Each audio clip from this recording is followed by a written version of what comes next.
She was the galaxy's untouchable hot giant girl, but the human made her blush. The Andromeda diplomatic vessel gleamed against Earth's atmosphere as it descended toward the United Nations Extraterrestrial Reception Center. Inside, Zara Stellaris adjusted her ceremonial attire, the shimmering fabric catching the light as she moved. At 12 feet tall, with striking violet eyes and skin that seemed to contain the shimmer of distant stars, she commanded attention wherever she went. "Ambassador Stellaris?" "We're approaching the landing zone," her aide Krell announced. "The humans await your arrival." Zara nodded, her expression impassive. "Remind me again why I was chosen for this mission?" "Your family's standing in the High Council made you the natural choice," Krell replied. "And after your success negotiating with the Proxima Centauri colonies, you were deemed most suitable for handling these smaller beings." Zara suppressed a sigh. The Stellaris name carried weight across 3 galaxies, and with it, expectations she could never escape. Her people, the Astrali, were renowned for their imposing stature and diplomatic prowess. Growing up as the daughter of the High Council's leader, she had been trained since childhood to represent her people with dignity and distance. Personal connections were considered weaknesses in interplanetary politics. The ship touched down with barely a tremor. Zara squared her shoulders and proceeded toward the exit, her long strides purposeful. Earth's gravity felt strange, lighter than home, yet somehow more pressing. Outside, a delegation of humans waited on a red carpet. Their small forms seemed fragile, almost childlike to her eyes. She had studied their physiology, but seeing them in person emphasized the vast differences between their species. Ambassador Stellaris, a gray-haired human, stepped forward. "I'm Secretary General Wong. On behalf of Earth, welcome to our planet." Zara inclined her head in the formal greeting of her people. "The Astrali High Council extends its gratitude for your reception." After introductions, Zara followed the delegation into a large hall designed to accommodate her height. The humans had clearly prepared for her arrival, yet she noticed their barely concealed stares and whispers. She was used to this reaction, fear mixed with awe. It maintained the necessary distance for effective diplomacy. "Ambassador, this is your translation and cultural liaison team." Secretary Wong gestured to a small group standing nearby. 4 humans stepped forward, all wearing the blue uniforms of the diplomatic corps. 3 introduced themselves with formal bows and rehearsed greetings. The 4th, a man with warm brown skin and curious eyes, simply smiled and extended his hand. "Elijah Kane," he said. "It's truly an honor to meet you, Ambassador Stellaris." His directness caught her off guard. While the others kept their eyes downcast in practiced deference, this human looked directly at her, not at her height or her alien features, but at her. "The honor is shared," she replied automatically, carefully taking his much smaller hand in hers. A curious sensation passed between them, something like a current of energy. "I've studied Astrali culture for years," Elijah continued, "though I imagine our texts barely scratch the surface. I hope you'll correct me when I inevitably misinterpret something." His smile held no trace of the intimidation she typically inspired. Instead, there was genuine interest that seemed to see past her title and her species. "You speak the formal dialect well," Zara observed, surprised to hear her native language from human lips. Still working on the colloquialisms, Elijah switched to English. "I'm told my accent makes me sound like an Astrali toddler." A startled feeling bubbled up in Zara's chest. It took her a moment to recognize it as amusement. No diplomat had ever compared themselves to an Astrali child before. Over the following hours, as the delegation moved through preliminary meetings, Zara found her attention repeatedly drawn to Elijah Kane. Unlike the others who maintained a professional distance, he asked thoughtful questions about her comfort, offered insights about Earth customs without condescension, and translated not just her words but the cultural nuances behind them. During a break in the proceedings, Zara found herself alone with him in the embassy garden, specially designed with taller plants to make visitors from larger species feel at home. "Is Earth what you expected, Ambassador?" Elijah asked, falling into step beside her despite needing 3 strides to match each of hers. "It's smaller," she admitted, "but perhaps more complex than our briefing suggested."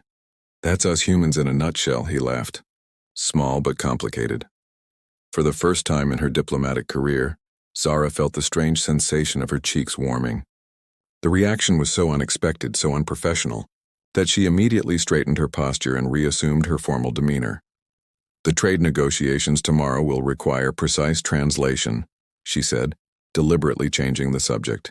Our technological terms often lack direct human equivalents. If Elijah noticed her shift in tone, he didn't show it. I've been studying your technical vocabulary, but perhaps we could review the key terms this evening. I want to ensure nothing gets lost in translation. Something in his voice, earnest yet with an undertone she couldn't quite identify, made that unfamiliar warmth return to her face. That would be acceptable, Zara replied, wondering why her heart rate had increased. As they walked back toward the meeting hall, Zara caught her reflection in a glass panel. With shock, she realized what that strange sensation had been. She, Zara Stellaris of the Andromeda High Council, untouchable diplomat and heir to one of the most powerful families in the galaxy, was blushing, and somehow a human had caused it. The Earth's moon hung large in the night sky, casting silver light through the windows of the diplomatic residence. Zara stood by the panoramic glass, observing the unfamiliar constellations of Earth's night sky. Her quarters had been specially constructed to accommodate her height, with high ceilings and custom furniture that made the space feel almost like home. Almost, but not quite. A gentle knock interrupted her thoughts. Ambassador, it's Elijah Kane. I brought those technical documents we discussed. Zara smoothed her formal robes. Enter. Elijah stepped inside, arms laden with digital tablets and old-fashioned paper notebooks. His eyes widened as he took in the view. Spectacular, isn't it? She said, gesturing toward the window. Very, he replied, though she noticed his gaze was fixed on her rather than the skyline. He quickly looked away and busied himself arranging the materials on her conference table. You humans have an interesting relationship with your moon, Zara observed, moving to join him. My people have colonized 17 moons, but none hold the cultural significance yours does. We spent millennia staring up at it before we could reach it, Elijah explained. That creates a certain mystique. We wrote poetry about it, built religions around it, dreamed of touching it. Poetry about a celestial body? Zara raised an eyebrow, settling herself carefully into her chair. Elijah smiled and, to her surprise, began to recite, The moon is a loyal companion. It never leaves. It's always there, watching, steadfast, knowing us in our light and dark moments, changing forever just as we do. That's quite beautiful, Zara admitted, feeling that now familiar warmth rising to her cheeks again. Not as impressive as your people's cosmic epics, I'm sure, Elijah said, opening a notebook. Now about these technical terms. They worked for hours, but unlike the formal meetings with other diplomats, the atmosphere between them remained relaxed. Elijah shared stories about growing up in a small coastal town, his journey to becoming a xenolinguist, and his dreams of one day seeing the stars up close. And now here you are, Zara found herself saying, sitting with someone from another galaxy. Here I am, he agreed, his voice soft. Though I see more than just someone from another galaxy. I see you, Zara. The use of her given name, not her title or family designation, sent an unexpected thrill through her. No human had addressed her so informally before. You should use proper protocol, she said, but without conviction. Should I? Elijah leaned forward slightly. When we're alone reviewing documents, do we need all the formalities? Zara considered this. On her world, such informality would be unthinkable. Yet here, millions of light years from home, the strict protocols seemed less important. I suppose not, she conceded, though only in private. Elijah's smile brightened the room more effectively than the Earth's moon. The following days brought increasing tensions in the diplomatic negotiations. Earth's nations were divided on the trade agreements, some welcoming the advanced technology the Astrali offered, others suspicious of galactic interference. After a particularly difficult session, Zara retreated to the embassy gardens seeking solitude. Instead, she found Elijah waiting on a bench designed for her kind. Rough day? He asked. Your security council is resistant to change, she said carefully. Fear of the unknown, Elijah replied. It's a very human trait. You don't seem afraid, Zara observed, sitting beside him. Oh, I was terrified when you first arrived, he admitted with a laugh. But then I saw how you furrowed your brow when concentrating on translations, and how you tap your fingers when impatient. And suddenly you weren't just this imposing alien dignitary. You were a person. The casual observation stunned her. No one in her life had ever paid such attention to her small mannerisms. To most, she was simply Ambassador Stellaris, the impressive representative of an advanced civilization, not an individual with habits and quirks. I wasn't aware I did those things, she said. There's a lot more, Elijah said with a mischievous smile, like how your eyes brighten when you're about to make a decisive point, or how your voice softens when you speak of your home. You're very observant, she managed, fighting that persistent blush. Part of the job, he shrugged. But with you, it's different. I want to notice these things. Their conversation was interrupted by Krell, hurrying across the garden. Ambassador, urgent message from the High Council, her aide announced, pointedly ignoring Elijah. As Zara rose to leave, Elijah caught her hand, his much smaller than hers, yet the touch sent electricity through her entire body. Tomorrow night, he said quickly, there's something on Earth I'd like to show you. Something not in the official itinerary. Protocol dictated she refuse. Her schedule was carefully managed, her movements monitored, yet she heard herself say, I'll arrange it. That night, for the first time in her diplomatic career, Zara Stellaris dreamed not of successful negotiations or her family's approval, but of a human with kind eyes who saw her as more than her title. The next morning brought news of protests outside the embassy, humans frightened by the prospect of alien influence. From her window, Zara watched as they waved signs proclaiming Earth for humans and no alien agenda. Don't worry, Elijah said when he arrived for their morning briefing. They're a vocal minority. On my world, such public dissent would be unthinkable, Zara replied. Is that better? Elijah asked, his expression genuinely curious. The question caught her off guard. No one had ever asked her to critique her own society's practices. It's efficient, she said finally, but perhaps not always just. Elijah nodded, saying nothing but clearly intrigued by her answer. That evening, disguised in a hooded cloak that concealed her height somewhat, Zara slipped away from the embassy with Elijah. He led her to a vehicle modified for her size. Where are we going? She asked as they drove away from the diplomatic quarter. To see the real Earth, he replied with a smile. Not just conference rooms and formal gardens. Their first stop was an old observatory on a hillside outside the city. The elderly caretaker, a friend of Elijah's, had agreed to open it just for them. The irony, Elijah laughed as they entered, showing stars to someone who travels between them. But Zara found herself charmed by the ancient telescope and the human's passionate explanation of how, centuries before, his species had first begun to understand the cosmos with such primitive tools. Your people accomplished much with very little, she said, genuine admiration in her voice. We're resourceful, Elijah agreed. Now there's something else I want to show you. He led her to a small auditorium within the observatory. With a few commands to a control panel, the room was filled with music, a full orchestra playing what he called Holst's Planet Suite. It's how we imagined the music of the spheres before we ever left our world, he explained as the powerful notes filled the space around them. Zara closed her eyes, letting the unfamiliar sounds wash over her. Astrali music was mathematical, precise. This was wild, emotional, stirring feelings she couldn't name. When she opened her eyes, Elijah was watching her, his expression soft in the dim light. Dance with me? He asked, extending his hand. I don't know your Earth dances, she protested.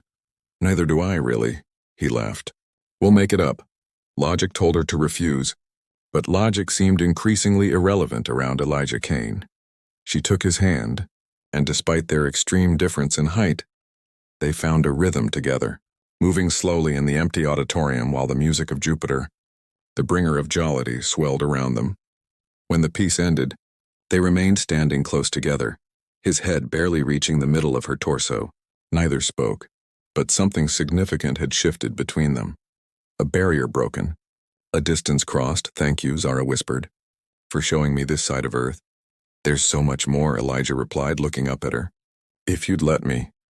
In that moment, surrounded by human music in a building dedicated to observing the stars, Zara Stellaris, untouchable ambassador of the Astrali, made a decision that would change two worlds forever. I would like that, she said, and meant it. A cultural exchange dawn broke over the Pacific Ocean, painting the sky in hues of orange and gold that reminded Zara of the nebula fields near her homeworld. She stood on the private beach Elijah had brought her to, waves lapping at her feet as she experienced an Earth sunrise for the first time. Different from home? Elijah asked, standing beside her. We have 3 suns, Zara explained. The light is always changing, but never quite like this. Never this singular moment of transformation from dark to light. Some humans worship the sun, Elijah said. Seeing you experience it makes me understand why. Over the past week, their clandestine excursions had become more frequent. By day, Zara maintained her imposing diplomatic presence, navigating the increasingly complex negotiations between Earth and her people. By night, she slipped away with Elijah to discover the wonders of Earth that wouldn't appear in any official briefing. He had taken her to an ancient forest where trees, though tiny compared to those on her world, had stood for 1,000 years. They had visited a small village festival where, despite initial shock at her appearance, the locals had welcomed her with curious warmth. Once Elijah explained she was there simply as a visitor, not a dignitary. Each experience revealed a side of humanity the formal meetings never could, their resilience, their creativity, their capacity for acceptance despite fear. The negotiations aren't going well, Zara confessed as they walked along the shoreline. Some factions in your Security Council believe we want to colonize Earth rather than trade with it. And what do you want, Zara? Elijah asked. Not what the Astrali wanted, but what she wanted. A question that had never seemed relevant before. I want, she began, surprised at her own hesitation. I want both our worlds to benefit from this exchange. And I want... She fell silent, unable to articulate the growing desire to extend her time on Earth, to continue these explorations with Elijah at her side. I think I understand, he said quietly, reaching for her hand, their fingers intertwined, his so much smaller yet fitting perfectly within hers. They stood in silence, watching the sun climb higher. 2 beings from different worlds connected by something neither had anticipated. That evening, back at the diplomatic compound, Krell confronted her. The High Council is concerned about your extracurricular activities, Ambassador, her aide said, disapproval evident in his tone. I'm conducting cultural research, Zara replied coolly. Understanding Earth societies will help our negotiations. And the human Kane? Is he part of this research? Zara felt a flash of protectiveness. Elijah is an exceptional cultural liaison. His insights have been invaluable. Be careful, Ambassador, Krell warned. Attachments to lesser species are unbecoming of your position. Remember your family's expectations. The words stung more than they should have. All her life, Zara had lived by those expectations. To be stronger, colder, more calculating than others. To maintain the untouchable aura that made the Stellaris name respected and feared throughout the galaxy. Yet with Elijah, she had begun to question whether those expectations had ever truly been her own. The next day brought a new development in the diplomatic talks, a proposal for a cultural exhibition, where both species would demonstrate their arts, sciences, and traditions. Intended as a gesture of goodwill, it became Zara's opportunity to share her world with Elijah, as he had shared his with her. This will be my first time seeing Astrali art, Elijah said as they prepared the exhibition space. I've only read descriptions. Words cannot capture it, Zara replied, carefully removing a crystalline sculpture from its protective case. The piece, a gift from her family's collection, contained living light, photonic organisms suspended in transparent mineral, creating patterns that shifted and evolved over centuries. As she activated it, the chamber filled with dancing illumination, colors no human eye had ever witnessed before. It's extraordinary, Elijah breathed, his face transformed by the alien light, like seeing thoughts take physical form. That's exactly what it is, Zara explained, watching his reaction with pleasure. The light responds to the emotional frequencies of nearby sentient beings. It's reading you now. These patterns reflect your mind. Elijah studied the shifting colors with wonder. What does it see in me? Curiosity, openness, and... She hesitated, recognizing a rare pattern in the crystalline depths, deep affection. Their eyes met across the illuminated space. Neither speaking the truth, they both recognized. The sculpture pulsed between them, reflecting emotions that transcended species and language. The moment was shattered by shouting from outside. A group of protesters had breached the outer security perimeter, their angry voices carrying into the exhibition hall. "We need to leave," Zara said, her diplomatic instincts taking over. But before they could reach the exit, the doors burst open. A dozen humans stormed in, faces contorted with fear and anger. "Earth for humans," they chanted, moving toward Zara with hostile intent. Without hesitation, Elijah stepped between her and the protesters. "She's a diplomatic guest of Earth's governments," he said firmly. "Leave now before you create an interstellar incident, traitor." One man spat. "Siding with aliens over your own kind." The tension escalated as security personnel rushed in, attempting to control the situation. In the chaos, one protester broke through, lunging toward Zara with some kind of crude weapon. Elijah moved faster than seemed possible, intercepting the attack. There was a flash of metal, a cry of pain, and suddenly he was on the ground, crimson spreading across his shirt. Zara's world narrowed to a singular focus.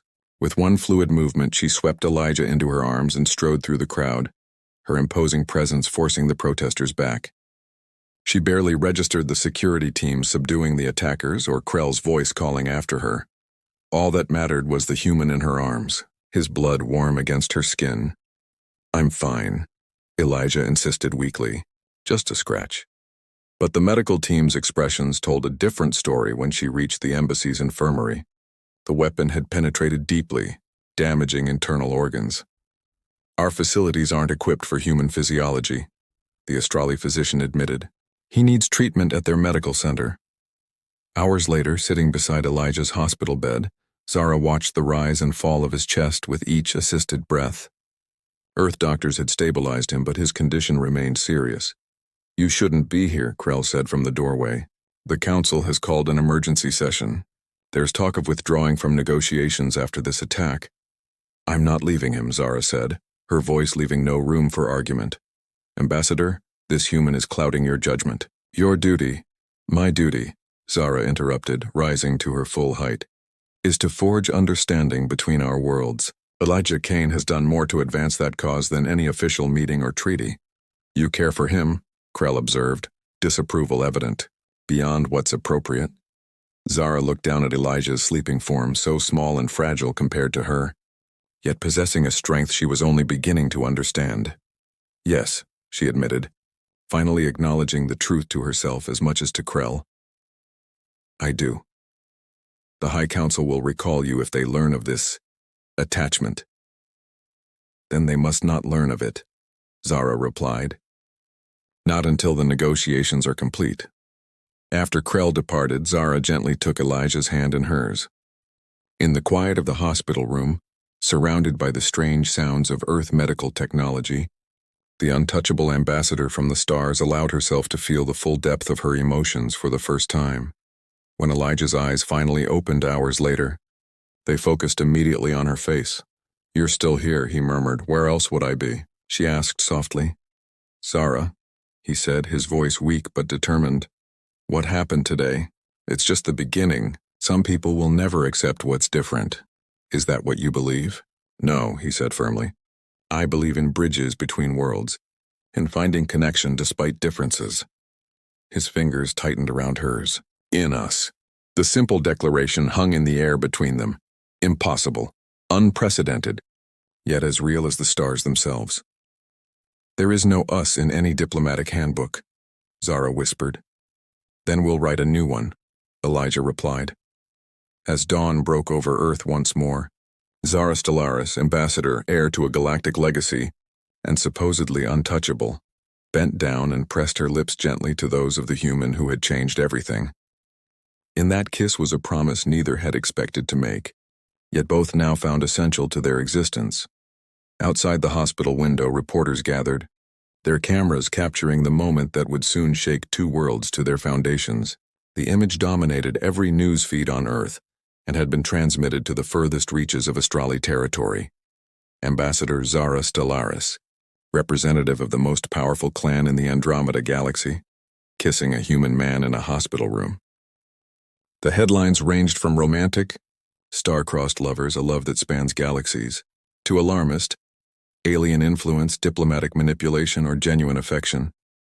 Zara stood before the emergency session of Earth's United Nations, her posture rigid despite the turmoil within.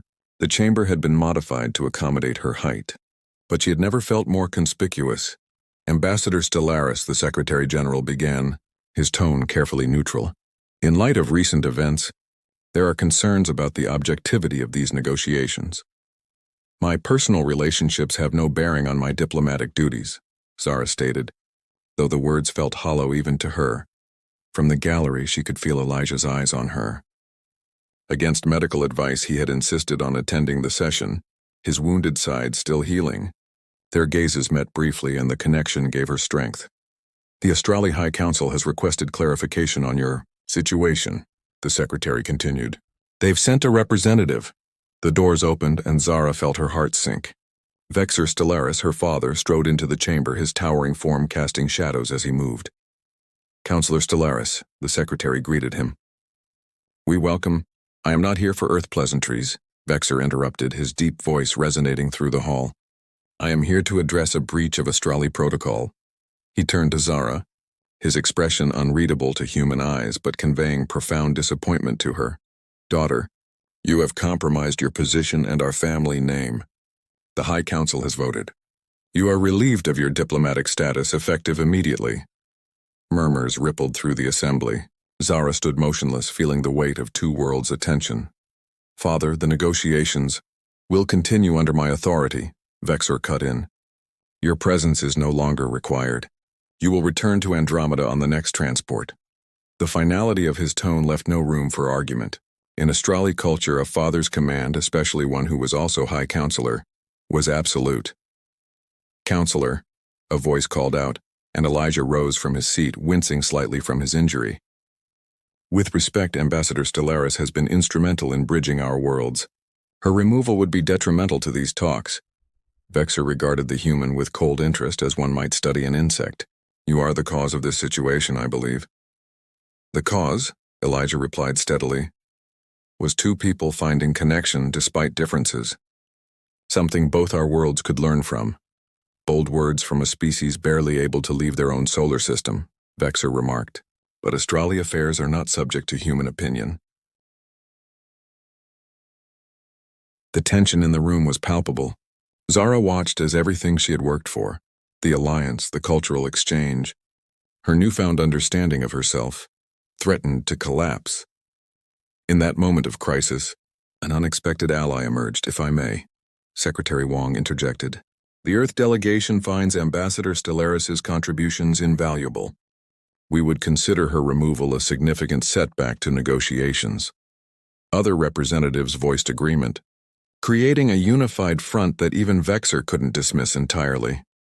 Very well, the Australi counselor conceded after a long pause. My daughter may remain as an observer. I will assume primary negotiation responsibilities. It was a compromise born of political necessity rather than understanding. As the session adjourned, Zara felt both relief and apprehension. She remained on Earth, but her position and her future hung by a thread. Later that evening, in a secure room swept for surveillance, Zara and Elijah faced each other. Your father seems formidable, Elijah said, attempting a smile despite the gravity of their situation. He is the product of 10 generations of political power, Zara replied. Emotions are considered weaknesses in my family. What he saw today. She couldn't finish the sentence. Us, Elijah completed for her. He saw us. Zara nodded. The simple word containing complexities neither had fully appreciated until now. On my world, relationships between species are not forbidden, precisely, she explained. They're simply an unthinkable, especially for someone of my standing. And now? Elijah asked, his voice soft but direct. Now I find many things thinkable that never were before. She reached for his hand, still marveling at how right it felt within hers despite their physical differences. Their moment of connection was interrupted by an urgent alert. Krell appeared on the communication screen, his expression grave. Ambassador, there's been an incident. The treaty drafts and technical specifications, they've been stolen. The humans are accusing us of duplicity. The news hit like a physical blow. Months of careful negotiation, the foundation of trust they had built, all suddenly in jeopardy. That's impossible, Zara protested. Our security protocols were bypassed with Australi authorization codes, Krell finished. Your father is calling for immediate withdrawal from negotiations. He claims Earth cannot be trusted. Elijah and Zara exchanged alarmed glances, both reaching the same conclusion simultaneously. This is deliberate, Elijah said. Someone wants these talks to fail. My father would never, Zara began, then stopped. The political machinations of the High Council were legendary. Could her father have orchestrated this crisis to force her return home? We need proof, she decided. Krell, access the security logs from our ship. Check for any unauthorized transmissions in the last 48 hours. While they waited, Elijah paced the room, his analytical mind working through possibilities. If someone wanted to sabotage the negotiations, he reasoned, they'd need to create distrust on both sides. The timing of the attack on you, the leaked photographs of us, now this, a coordinated campaign. Zara agreed. But by whom? Who benefits if Earth and Andromeda remain divided? The answer came from an unexpected quarter. As Krell's investigation proceeded, Earth intelligence services reported unusual energy signatures near the moon, cloaked vessels belonging to neither human nor Astrali fleets. The Proxima Consortium, Zara whispered, the pieces falling into place. They've been trying to establish exclusive trading rights with Earth. Our alliance would end their monopoly on cross-galaxy commerce. Within hours, their theory was confirmed. The stolen documents were traced to transmission points matching Proximan technology. By morning, Earth and Astrali security forces had apprehended several operatives working to undermine the alliance. But the revelation came too late to prevent the damage to diplomatic relations. The Earth delegation had grown suspicious, and Vexor Stellaris used the incident to argue for more restrictive terms in any potential treaty. We're losing everything we worked for, Elijah said as they reviewed the increasingly punitive terms being proposed. His injury had begun to heal, but the strain of recent events had taken its toll. Perhaps, Zara admitted, but I haven't lost everything. She looked at him meaningfully. Your position, your family's status, are worth reconsidering, if their preservation means denying what I've discovered here. She took both his hands in hers. With you. The declaration should have brought joy, but Elijah's expression remained troubled. Zara, I can't ask you to choose between your world and me. The difference in our lifespans alone, your people live for centuries. I would be just a moment in your existence. A moment that changed. Everything, she countered. But his words had touched on a truth neither had fully confronted. The practical realities of their situation extended, far beyond political complications. Biology, culture, family expectations, each presented obstacles that seemed insurmountable. As dawn approached, they parted without resolution, both weighed down by the seeming impossibility of their situation. Zara returned to the Astrali compound to find her father waiting.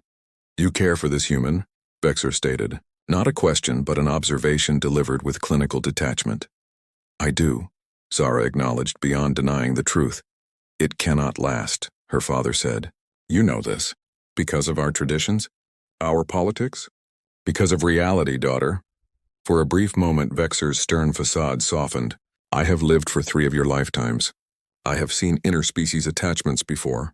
They end in grief, perhaps, Zara conceded, but that doesn't make them worthless.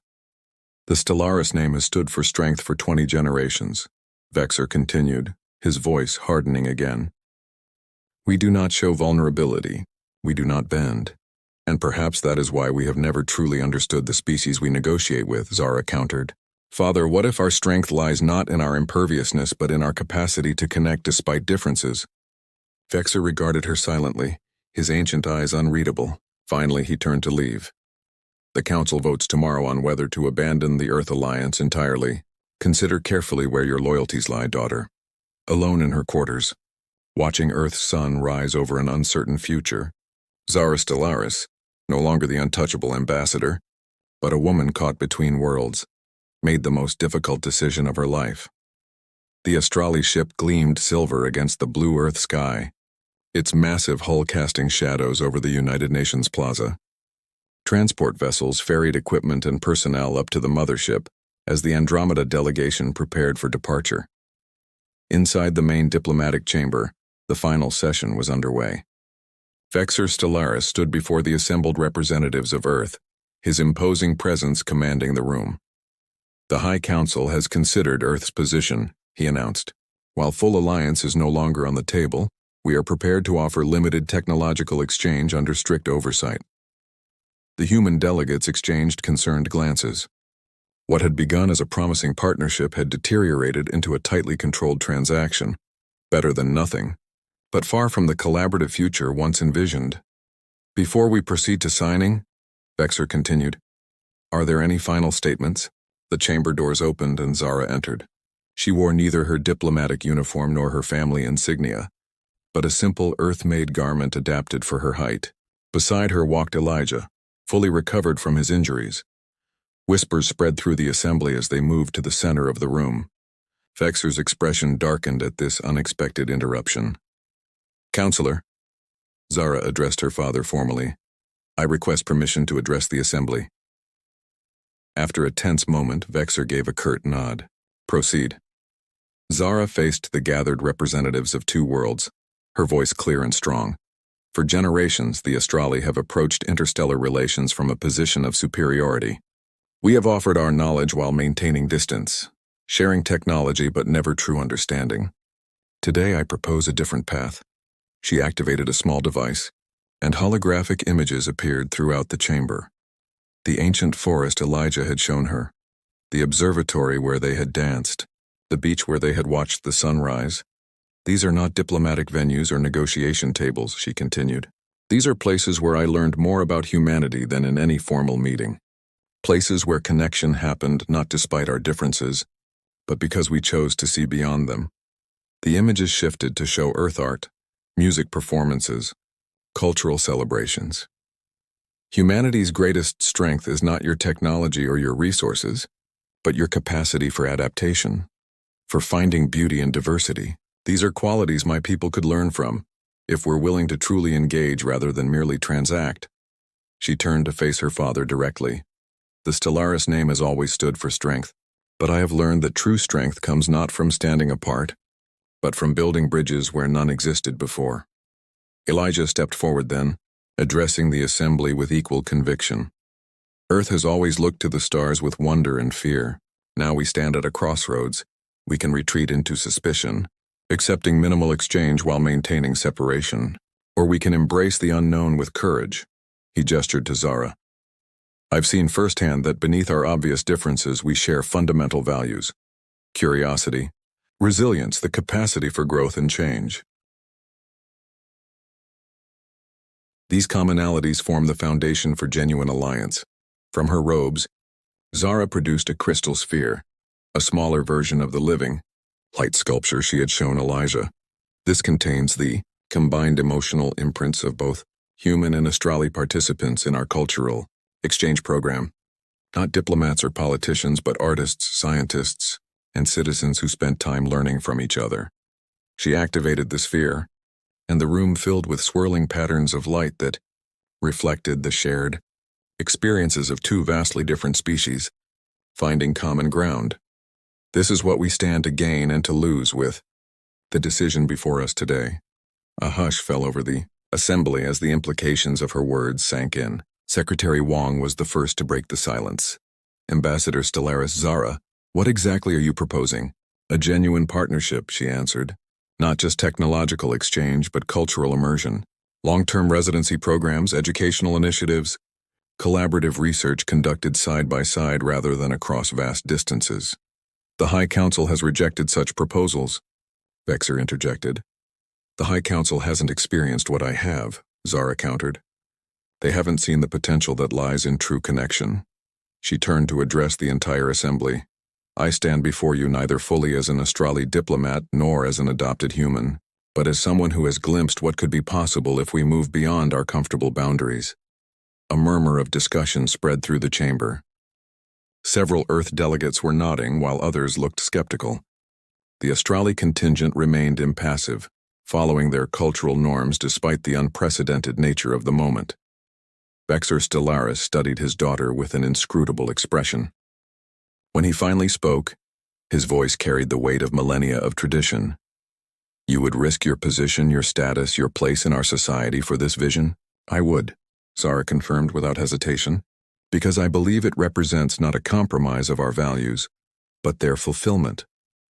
For what seemed an eternity, father and daughter regarded each other across a divide far greater than physical distance. Then, to the astonishment of everyone present, Vexor's expression softened. "In 20,000 cycles, no Stellaris has ever defied the Council," he said. "None has ever chosen a different path." A pause. "Perhaps that is why we have ceased to grow." He turned to address the assembly, his authoritative presence commanding immediate attention. "My daughter has demonstrated a quality I had forgotten, the courage to evolve." The High Council's position was based on precedent, not possibility. With deliberate movements, Vexor approached the central podium. "I propose a revision to our agreement. A pilot program implementing Ambassador Stellaris's vision, limited in scope initially, but with potential for expansion based on results." The shock was palpable. Earth's delegates hurriedly conferred while the Australi contingent stood frozen in disbelief. "Counselor," Secretary Wong said carefully, "are you authorized to make such an offer?" "I am the senior member of the High Council," Vexor replied with a hint of his former imperiousness. "I will convince my colleagues of the wisdom of this approach." He glanced at Zara. "With my daughter's assistance, of course." The next hours passed in a flurry of revised drafts and careful negotiations. By evening, a framework had been established, not the limited exchange originally offered, but a true beginning of partnership between worlds. As the formal proceedings concluded, Zara found herself alone with her father in the observatory, where she and Elijah had once danced beneath the stars. "You surprised me today," she said. "As you surprised me," Vexor acknowledged. "I have lived for centuries, yet it took my daughter to show me a new perspective." "And Elijah?" Zara asked, the question containing all her uncertainty about the future. Vexor looked out at the Earth night, so different from the skies of their homeworld. "The practical challenges remain," he said. "Your lives, your physical forms, your societies, all vastly different." "Yes," Zara agreed. "The journey will not be easy, but perhaps," Vexor continued, surprising her again, "that is precisely why it matters. The difficult paths often lead to the most significant destinations." He turned to face her and for the first time in her memory, placed a hand on her shoulder, in a gesture of genuine connection. "The Stellaris name has endured because of our ability to envision possibilities others cannot see. Your mother would be proud of you today." The mention of her long-deceased mother, something Vexor had avoided for decades, brought unexpected tears to Zara's eyes. "Thank you, Father." As Vexor departed to prepare for the signing ceremony, Elijah entered, his expression shifting from apprehension to hope as he registered the atmosphere. "Your father just nodded at me," he said with bemused wonder. "I think that's progress." Zara laughed, the sound echoing through the observatory dome. "For him, it's practically an embrace." They moved to stand by the ancient telescope, the instrument that had once represented humanity's reach toward the stars, now symbolizing something new. The stars reaching back. "What happens now?" Elijah asked, taking her hand. "Now," Zara said, "we build something that has never existed before. A bridge between worlds that begins with us." "Us," he repeated, the simple word now filled with possibility rather than impossibility. Above them, through the observatory dome, the first stars of evening appeared. Somewhere among them was Zara's homeworld, while beneath their feet was Elijah's. Between those points, across the vast emptiness of space, a connection had formed that defied all expectations. 6 months later, the Earth Andromeda Cultural Center opened its doors. The massive structure accommodated beings of all sizes, with architecture that blended elements from both worlds. At its heart stood a garden where plants from Earth and Andromeda grew side by side in a carefully maintained environment. It was here, beneath a canopy of intertwined alien and terrestrial foliage, that Zara and Elijah stood before representatives of both their species. Wearing ceremonial garments that combined elements of both cultures, they performed a ritual of their own creation, neither fully human nor fully astrali, but something new. As they exchanged vows of partnership, the living light sculpture they had placed at the center of the garden responded, creating patterns of unprecedented complexity and beauty. Scientists would later study these patterns for years, never quite deciphering the exact emotional resonance that created them. But those present that day understood without analysis. They were witnessing the visual representation of what happens when differences become strengths rather than barriers. When the untouchable becomes touchable, when distance becomes connection.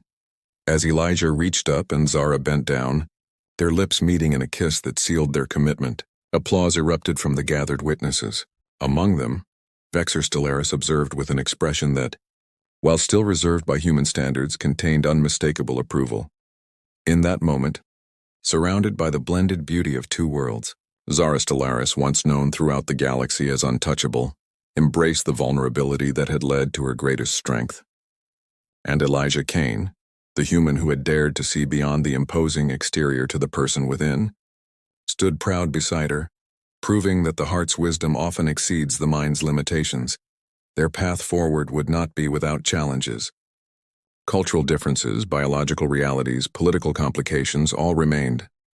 But as they faced the future together, one truth had become undeniable.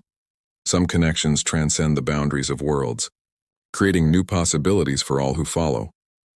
On that day in that garden beneath those stars, two worlds were truly bridged, not by treaties or technology, but by the courage to blush, to feel, to connect despite every reason not to.